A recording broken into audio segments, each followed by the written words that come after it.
Seja bem-vindo ao programa O Direito é Todo Seu. Aqui discutimos temas jurídicos de interesse de toda a comunidade. E hoje vamos falar sobre as mulheres na advocacia. E para debater o tema comigo, eu recebo a professora Márcia Negrisoli, que é advogada, presidente da OAB de Bauru e professora do curso de Direito aqui da FIB. Seja muito bem-vinda. Obrigada, professor César. Uma alegria estar aqui mais uma vez debatendo assuntos de interesse jurídico e de toda a comunidade. Então, na verdade, aqui o orgulho em recebê-la, né? Se é que a palavra melhor, a felicidade, a alegria é toda nossa. Uma vez aqui que nós somos colegas de trabalho, não só na advocacia, como também aqui na nossa FIB, no curso de Direito, onde trombamos, vamos assim dizer, nas salas dos professores, nos corredores das salas de aula. Então, hoje estamos à vontade aqui.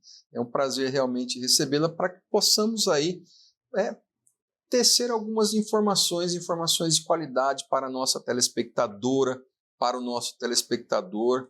Embora o nosso programa hoje seja mais específico em relação às mulheres na advocacia, né? E sem dúvida alguma as mulheres que vêm exercendo um papel primordial na nossa sociedade, e nosso tema especificamente sobre o papel delas na advocacia. Eu vou te fazer inicialmente uma pergunta genérica, né? Como você vê aí esse nosso tema? Como você vê o papel, como você vê o papel das mulheres, as mulheres na advocacia hoje? Professor, a advocacia ela sempre foi historicamente uma profissão muito masculina, mas isso tem mudado, né? E mudou já, a realidade já é outra. Em 2023, nós tivemos o censo do nosso Conselho Federal, que trouxe aí números muito interessantes do perfil da advocacia atual. E nesse censo do nosso Conselho Federal, foi divulgado que 51% dos advogados e advogadas inscritas são mulheres. E isso traz um novo paradigma, traz um paradigma de que uma profissão que era masculina, hoje não é mais. Hoje a realidade são profissionais mulheres no mercado de trabalho. Então a gente tem uma outra realidade nesse momento, né? Então falar do papel da mulher na advocacia passa a ser, já era importante, porque falar do papel da mulher é importante não só para as mulheres, mas para toda a comunidade, para toda a sociedade, mas com o censo se torna ainda mais importante falar um pouquinho, né, debater, trazer essa questão da mulher na advocacia. Então, hoje, nós somos a maioria das inscritas.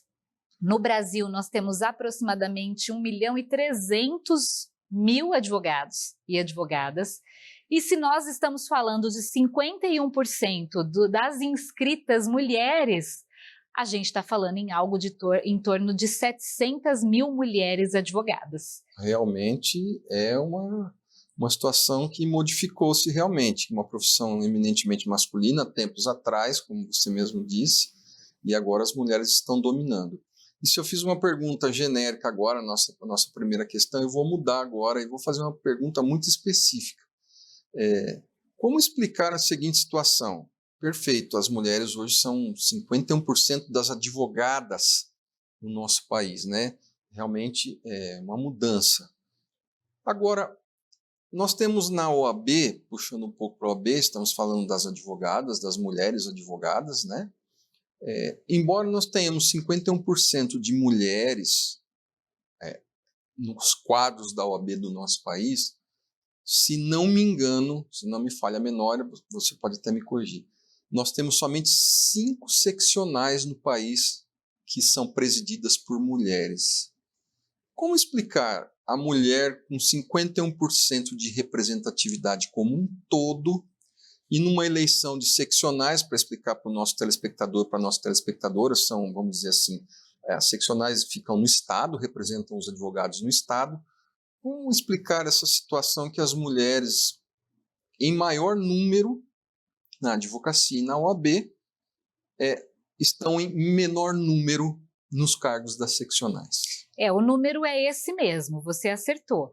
São apenas 5 mulheres, né, advogadas que presidem seccionais, né, que equivalem no nosso sistema federativo aos governos estaduais dentro da OAB.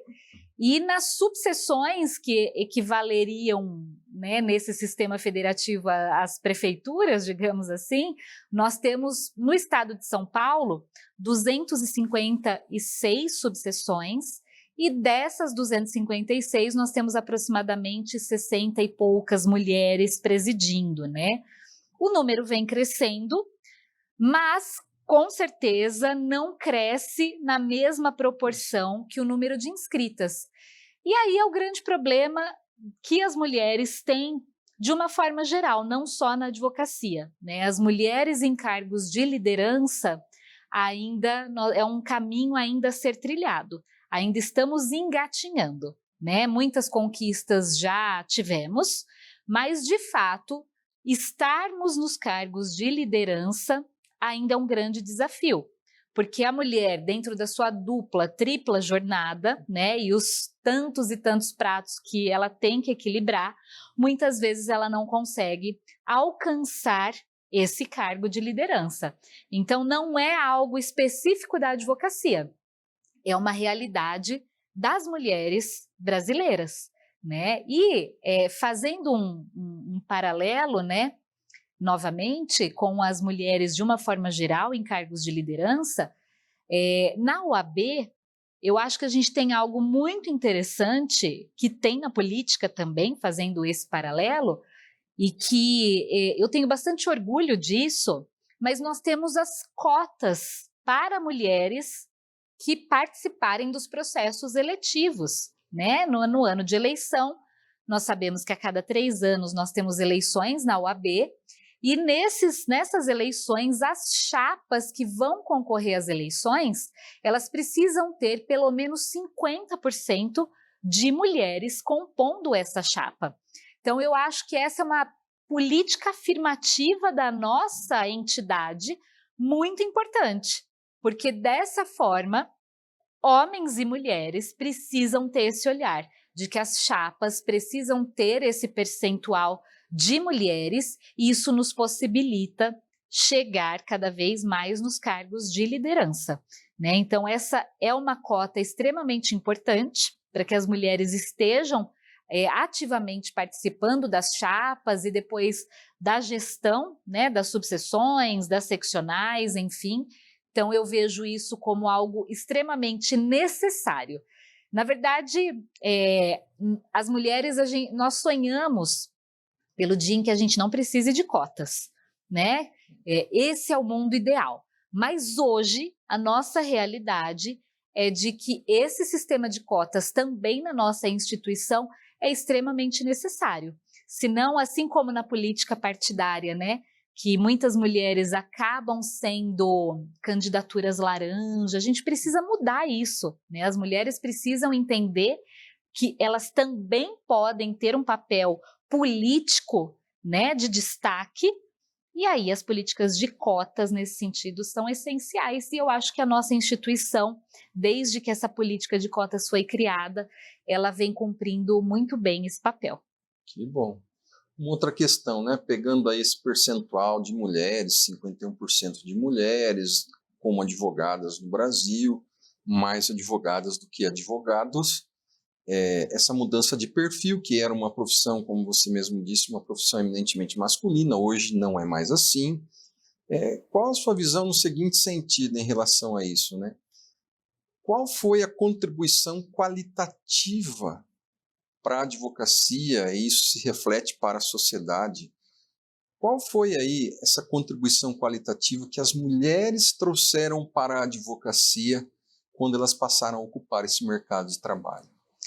César, eu acho que as mulheres, elas, de uma forma geral, não só na advocacia, elas têm um perfil, nós temos um perfil muito diferente dos homens na hora de trabalhar, né? No sentido de sermos mais agregadoras, de não termos tempo a perder, né? Porque nós temos dentro desses vários pratos que nós equilibramos aí no dia a dia, a gente precisa resolver os problemas e de forma objetiva. Então, eu acho que as mulheres, elas trazem esse olhar de quem precisa ocupar esses espaços, né? Ocupar o mercado de trabalho e fazer o seu melhor.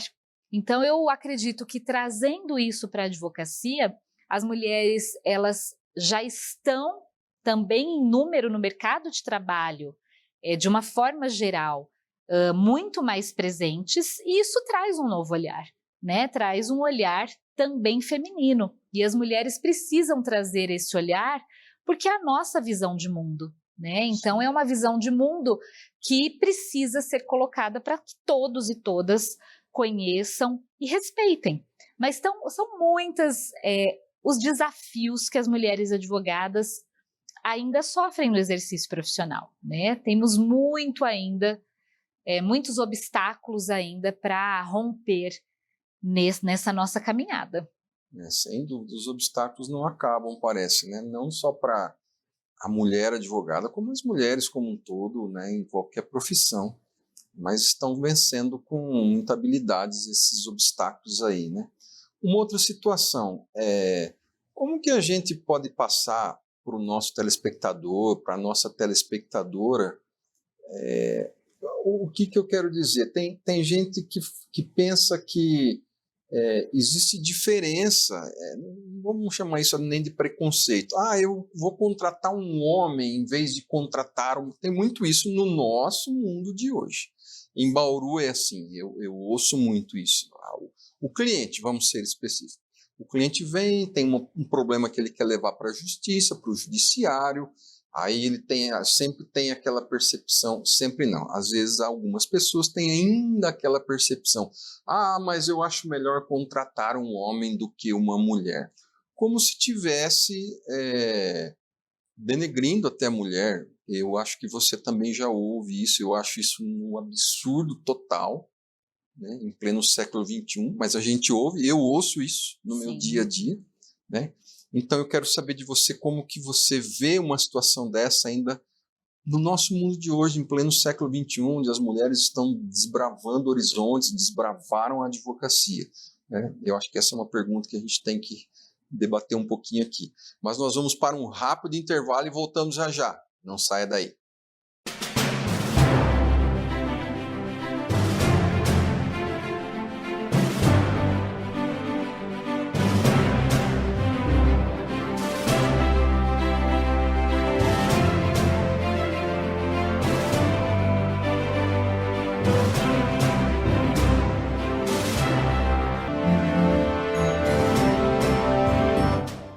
Ingressar na faculdade é uma das principais etapas da vida.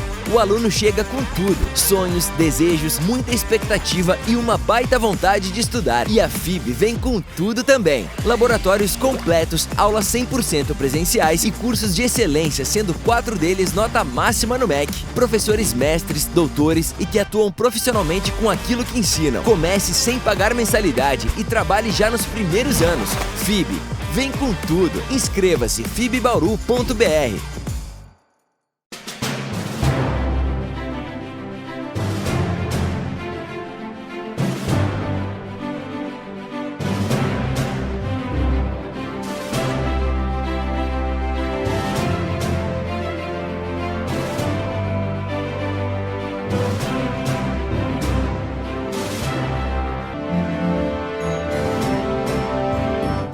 Seja bem-vindo ao programa O Direito é Todo Seu. Hoje estamos aqui debatendo sobre a questão das mulheres na advocacia. E debate o tema comigo minha colega, minha amiga, professora Márcia Negrisoli, advogada, presidente da OAB de Bauru, minha colega aqui na FIB, na nossa docência aqui no curso de Direito. Vamos lá, no bloco passado eu havia feito uma explanaçãozinha e vou resumir aqui. No seguinte sentido, eu tinha falado que muitas vezes hoje, no século XXI, que eu acho isso um absurdo, na contratação de advogados, quando uma pessoa tem aí uma causa para ser levada até o judiciário, muita gente ainda fala assim, contrate um advogado, um homem. Como que você vê isso? César, existe sim muito preconceito ainda, né, relacionado às profissionais mulheres de uma forma geral, e não é diferente com as advogadas, né?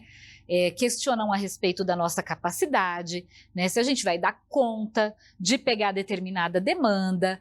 Então, isso existe, é real. A gente não pode fingir que isso não existe, porque acontece muito, né? Eu já passei por isso, né? Hoje, de uma forma muito mais reduzida, mas já passei por situações como essas também.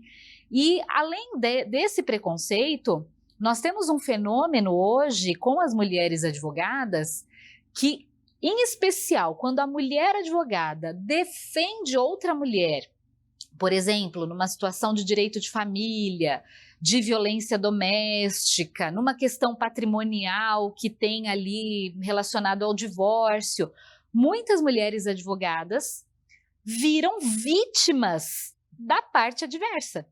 Então, aquele homem que está litigando em relação a uma mulher, ele, além de ser agressivo em relação a essa mulher, ele transfere essa agressividade às mulheres advogadas, que é o que a gente chama de lawfare de gênero, né? Uma guerra jurídica, né? Um termo em inglês para traduzir aí que seria essa guerra jurídica, que não só as mulheres advogadas passam, as nossas clientes passam, né, os instrumentos jurídicos que são utilizados. Então, eu vou dar outro exemplo, né? Vamos supor que uma advogada entre, né, com uma medida protetiva para sua cliente, né?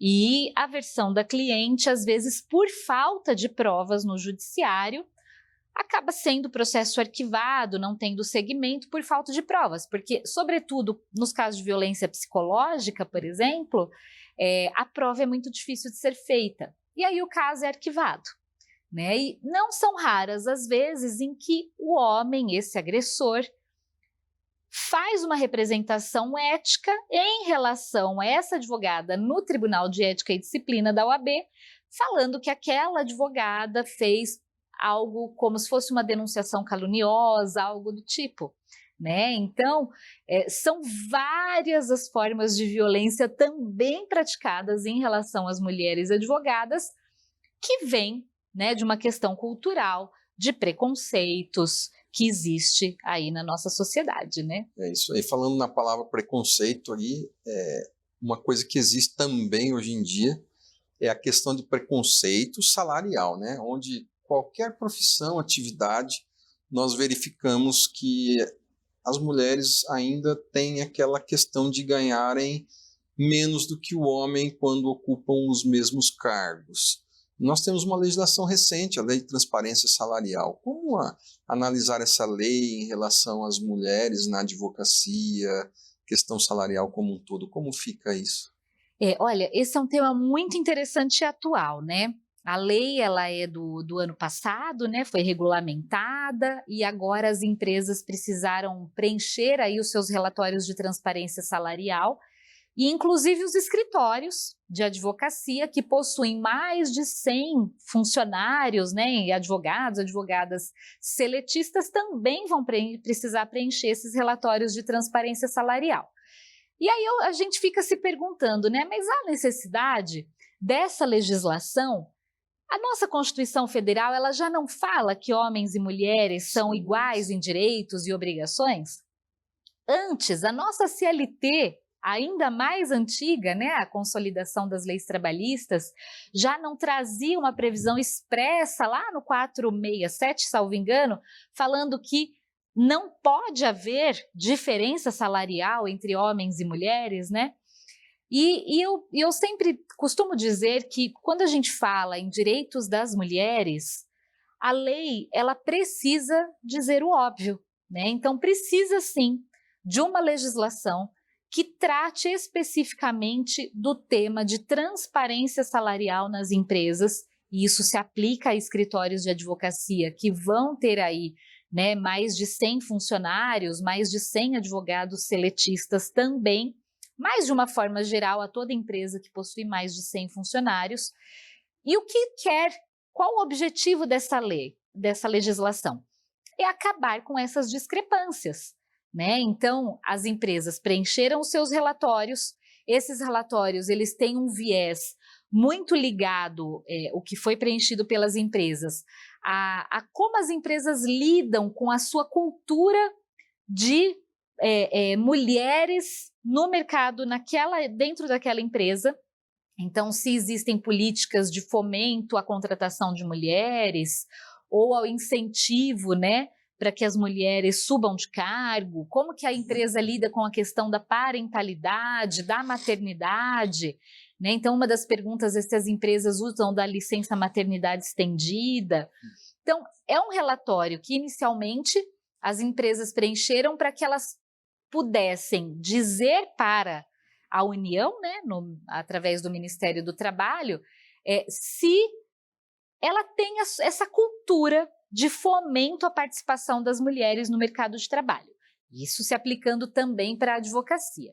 E agora, um segundo passo vai ser o governo federal, através do Ministério do Trabalho, analisar os dados de cada CNPJ, que eles já têm ali todos preenchidos dentro do e-social, né? Então vai pegar lá os cargos, os salários, e aí o Ministério do Trabalho então vai emitir para cada empresa um relatório, não dizendo que a empresa X possui um cargo, por exemplo, de gerente jurídico com salário tal. Não é essa a finalidade. A finalidade não é expor cargos individuais, mas sim que cada grupo de funcionários dentro daquela empresa, o grupo de gerentes, supervisores, foi encontrado um percentual de diferença salarial de X%.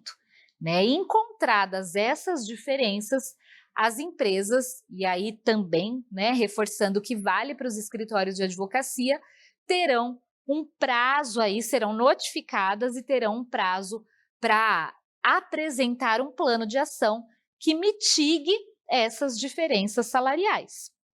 É importante também a gente lembrar o porquê que historicamente as mulheres ganham menos do que os homens, né? Porque isso são dados, são números, isso é constatado, né? Não é uma questão de mulheres feministas querendo trazer essa discussão.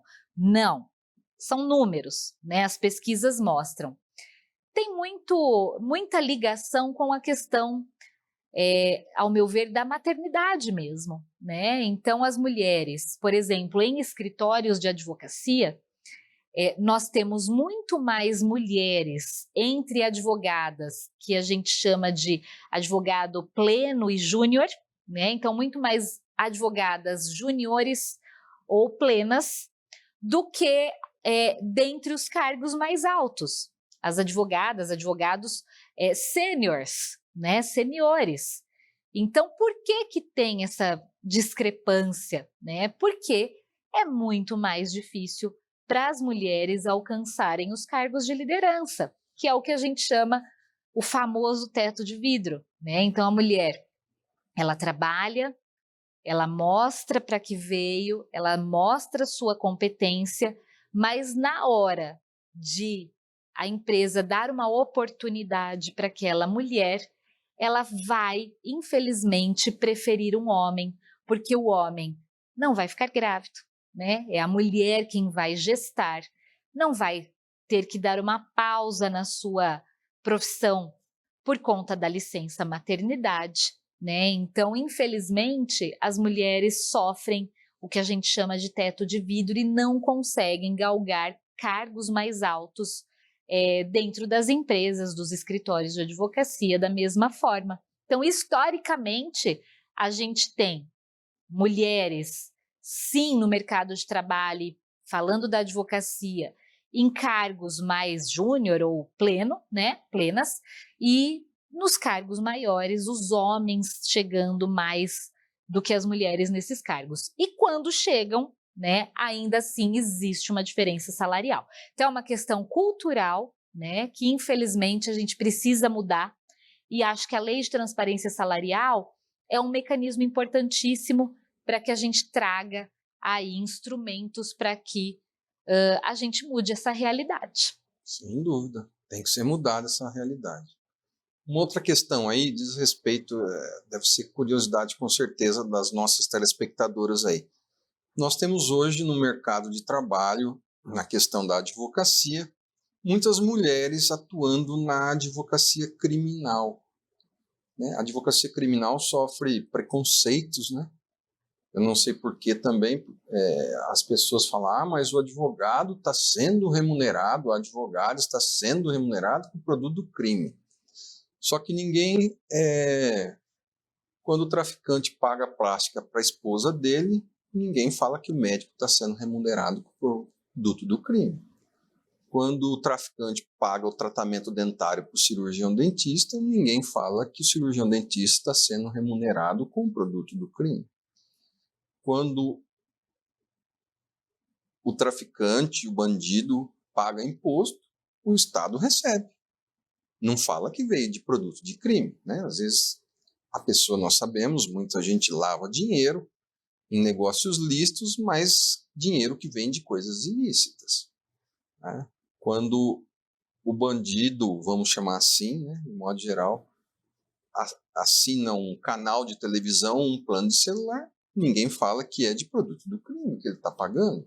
Mas o advogado ele já é condenado, a advogada já é condenada pela sociedade por, entre aspas, estar aí na visão equivocada do povo, está defendendo um bandido. Como pode isso?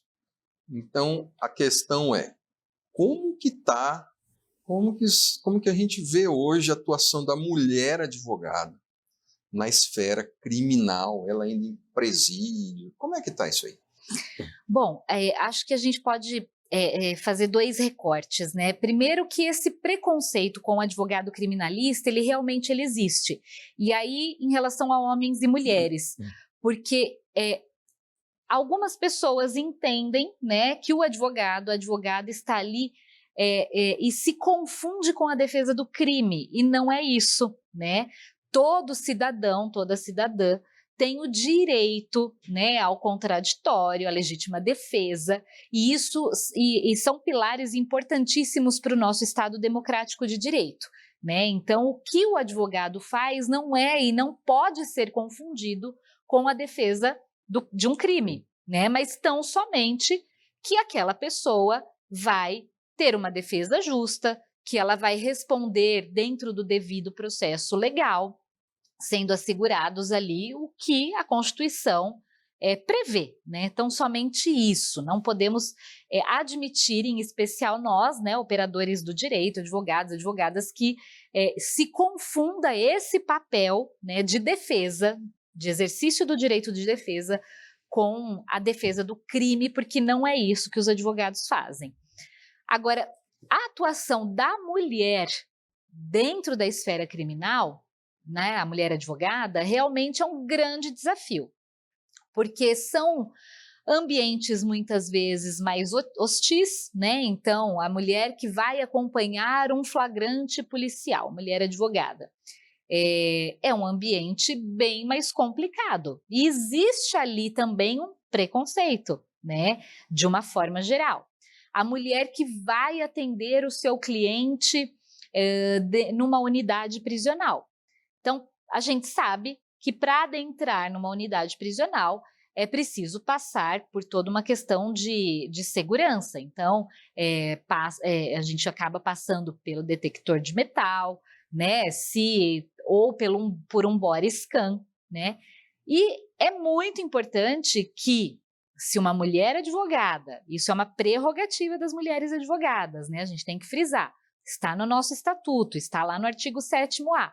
Se uma mulher advogada vai passar num detector, num body scan, para entrar numa unidade prisional, para entrar no fórum e assim por diante, ela tem o direito de que esse aparelho seja operado por uma profissional mulher, né? Porque o body scan, ele é invasivo, né? Então, você se consegue ver através desse equipamento partes íntimas, e a lei assegura que ele seja operado por profissionais mulheres. E, infelizmente, o Estado ele não está preparado, né, com tantas profissionais mulheres assim para operar esse tipo de equipamento, né? Mas eu diria que esses desafios eles não são apenas na esfera criminal, Nós temos desafios ainda, advogadas, por exemplo, que são barradas na entrada do fórum por conta do tamanho da saia, né? E aí eu estou falando de dedos acima do joelho. Infelizmente, isso nos dias de hoje ainda acontece, né? Em algumas localidades ainda acontecem, né? Mulheres que às vezes não têm o seu direito de preferência por estar gestante numa sustentação oral, né, observado. Então precisou vir uma lei que se chama Lei Júlia Matos, que acabou colocando aí o artigo 7º-A, né, no nosso estatuto e alterando inclusive o Código de Processo Civil para trazer alguns direitos relacionados aí à questão da maternidade para a mulher advogada. Então, óbvio que se uma mulher advogada gestante está numa sustentação oral, ela tem preferência, né? Isso precisa estar na lei? Precisa, porque não era observado. Então, é mais uma vez aquilo que eu disse, né? Que às vezes a lei precisa dizer o óbvio, né? É importantíssimo. Veio a Lei Júlia Matos trazendo uma suspensão de prazos, por exemplo, de 30 dias para as mulheres advogadas, que são as únicas patronas dos processos, né? Após o parto. 30 dias. É muito pouco, né? A gente sabe que é muito pouco.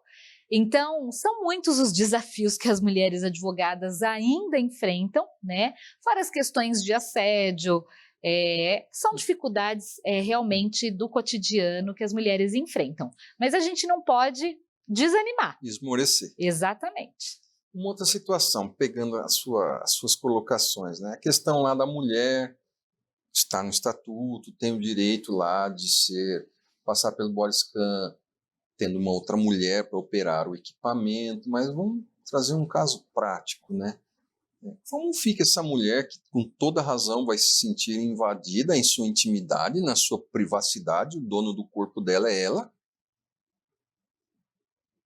é lei, é o direito dela ter um equipamento que seja operado por uma outra mulher, né, do mesmo sexo, mesmo gênero. Como é que faz ali na hora H? A mulher não tem mulher para operar o equipamento. Ela se nega a fazer, como é que fica? Ela tem que se negar.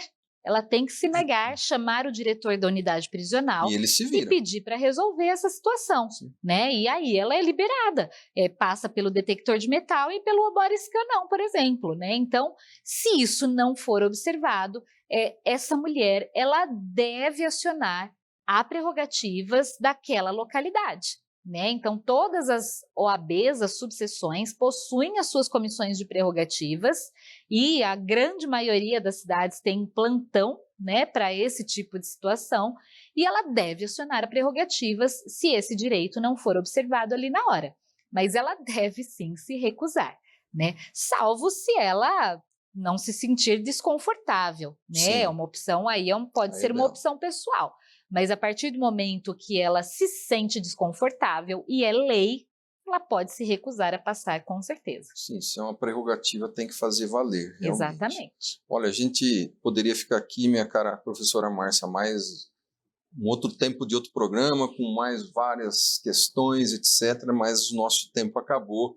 Te agradeço mais uma vez, vai retornar mais vezes, com certeza. Muito obrigado pelas informações passadas para o nosso telespectador, para a nossa telespectadora, e te deixo alguns segundos para suas falas finais. César, eu quero dizer que é um prazer estar aqui, né? Eu já participei do seu programa várias vezes, né? Você sempre dando espaço para a OAB também, né? Para a gente, dentro dessa parceria que a gente tem, poder trazer temas relevantes para toda a comunidade. E falar de mulher é algo que, para mim, é muito caro, né? Porque eu realmente sou uma pessoa que luta bastante aí para que os direitos das mulheres sejam observados e em que pese todas as dificuldades que a gente tem no nosso dia a dia, eu falo sempre que cada luta vale muito a pena, né? E que o que as mulheres precisam é dar as mãos, né, estarem sempre unidas, dando força umas para as outras, né, e realmente não esmurecer, como a gente estava falando, não desanimar e seguir em frente. Aí, que bom, né? No próximo programa, você estava te ouvindo aqui, né? Não deu para falar da questão das mulheres na OAB, que você preside a nossa entidade, mas no próximo programa a gente já vai bolar alguma coisa para trazer mais próximo a OAB da nossa telespectadora, do nosso telespectador. Agradeço a você, nosso telespectador, nossa telespectadora. O programa é feito, pensado para você. Muito obrigado e até o próximo.